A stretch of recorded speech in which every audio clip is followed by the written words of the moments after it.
నేను ఏ ఇన్ఫర్మేషన్ పథకాల గురించి చెప్పినా కూడా అది నేను జెన్యూన్ ఇన్ఫర్మేషనే చెప్తానండి సెర్చ్ చేసి, ఓకేనా.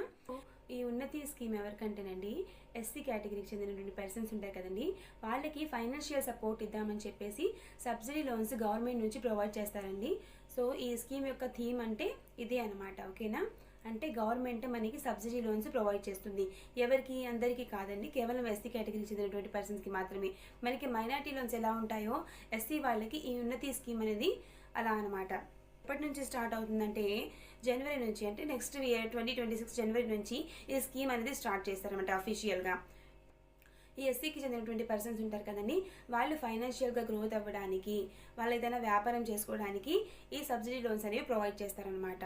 సబ్సిడీ అంటే ఏంటంటేనండి, ఇప్పుడు ఫర్ ఎగ్జాంపుల్ మీరు 2 lakhs లోన్ తీసుకున్నారనుకోండి, వాళ్ళు అందులో ఒక 1 lakh అనేది సబ్సిడీ కింద ఇస్తారనమాట. అంటే కట్టాల్సినటువంటి అవసరం లేదు, 1 lakh మాత్రం